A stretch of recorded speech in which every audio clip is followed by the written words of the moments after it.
When The Twilight Zone first aired in 1959, no one could have predicted its long-lasting impact. Created by Rod Serling, the show didn't just tell sci-fi stories. It tackled politics, morality, war, technology, and human nature, with a clever twist of the surreal. Every episode was like a short morality play dipped in irony and wrapped in cosmic weirdness. Now, whether you're a lifelong fan or just discovering the series, here are 20 facts that'll change the way you see The Twilight Zone forever. Number 1. Rod Serling wrote most of the episodes.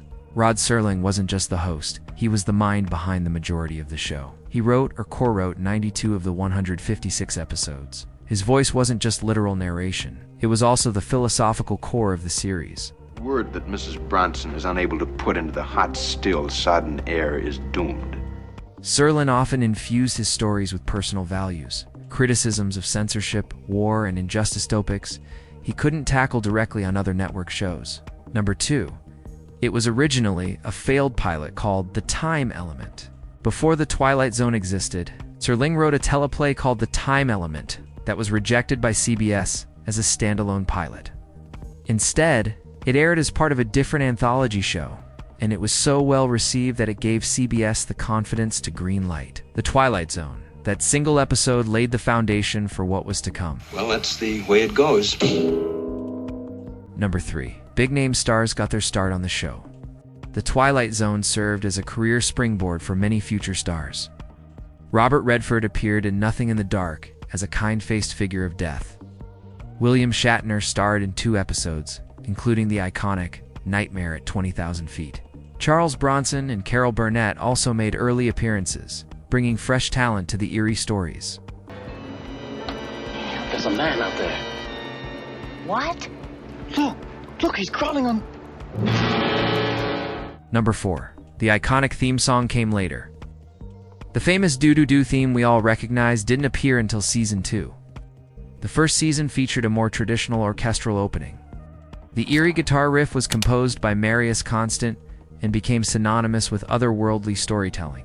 Number 5. Social commentary was hidden in sci-fi. Episodes like The Monsters Are Due on Maple Street were direct reflections of Cold War paranoia and mob mentality. Because Serling had faced censorship before, he used sci-fi and fantasy as a way to cloak his critiques of racism, nuclear war, and authoritarianism in a palatable and network-approved package. He got his car started. He always was an oddball, him and his whole family. Number 6. The show was almost canceled multiple times. Despite critical acclaim, CBS considered canceling the show several times due to its inconsistent ratings and high production costs. Serling had to continuously fight for its survival. It ultimately lasted 5 seasons, but the constant threat of cancellation shaped the show's urgency and tone. Number 7. It predicted modern technological fears. Episodes like The Obsolete Man and The Brain Center at Whipple's explored the dangers of automation, surveillance, and government overreach. These weren't just speculative tales, they were eerie forecasts of issues still debated today. The Lord is my shepherd, I shall not want. Yea, though I walk through the valley of the shadow of death, I will fear no evil, for thou art with me. Number 8. Rod Serling fought the censors. Serling constantly battled with censors who demanded edits to his scripts. To bypass this, he layered social commentary and allegory in science fiction. He once said, "A Martian can say things that a Republican or Democrat cannot." This subversion made The Twilight Zone revolutionary. Number 9. William Shatner's dual appearances. Shatner's most famous role may be Captain Kirk, but his performances in The Twilight Zone were unforgettable. In Nightmare at 20,000 Feet, he sees a gremlin on the wing of the plane. In Nick of Time, he and his wife confront a fortune-telling machine. Each performance showcased Shatner's range and helped build his legend.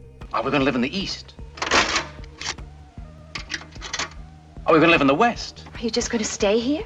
I don't know. Number 10. Rod Serling was a decorated war veteran.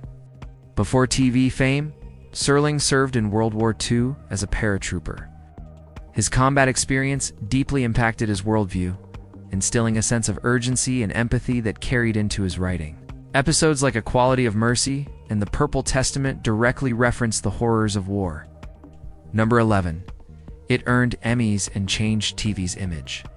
The Twilight Zone won multiple Emmys for writing and cinematography. More importantly, it elevated sci-fi to high art, proving that television could be thoughtful, emotional, and socially relevant. It's not 1941. It's 1958. I know what's going to happen tomorrow. Number 12. It broke racial barriers. In the episode, I Am the Night, Color Me Black, the story deals with racism and hatred manifesting as literal darkness. Other episodes featured diverse casts and progressive ideas, helping push the envelope during a decade of social upheaval. I don't know if there'll ever be daylight again. Only God knows. I'm sure only God knows. Number 13. It has been revived 4 times. The Twilight Zone inspired multiple revivals in 1985, 2002, 2019, and a 1983 film. Each tried to capture the original's magic. Jordan Peele's recent reboot brought the show's core values, moral questions, and twist endings into the modern age. Landing at the truth this time will require an unscheduled stopover in the Twilight Zone. Number 14. It stayed black and white by choice. Although color TV was available, the show remained in black and white to preserve its stark, unsettling aesthetic. The lack of color contributed to the show's eerie atmosphere and timeless visual style. Number 15. It adapted works by famous authors. The series included adaptations of stories by Ray Bradbury, Ambrose Bierce, and other literary giants. Serling valued storytelling that questioned norms and stretched imagination. These adaptations lent literary weight to the series' already strong scripts. Distinguished sojourn amongst his betters. What you're about to watch in this room is a strange mortal combat between a man and himself. Number 16. Time Enough at Last is still heartbreaking. One of the most remembered episodes, Time Enough at Last, ends with a twist that has haunted viewers for decades. Henry Bemis survives an apocalypse and finds a library full of books, only to break his glasses. It's a haunting meditation on irony, loneliness, and fate. Best thing, the very best thing of all, is there's time now. There's all the time I need and all the time I want. Number 17. The opening narration changed over time. The show's famous monologue evolved across the seasons. From philosophical musings to more concise intros, it always set the perfect tone. You're traveling through another dimension became a cultural touchstone. Number 18. A controversial episode was pulled from syndication. The Encounter, featuring George Takei, dealt with post-World War II racial tension between an American and a Japanese man. It was so controversial that CBS removed it from syndication for decades, fearing backlash.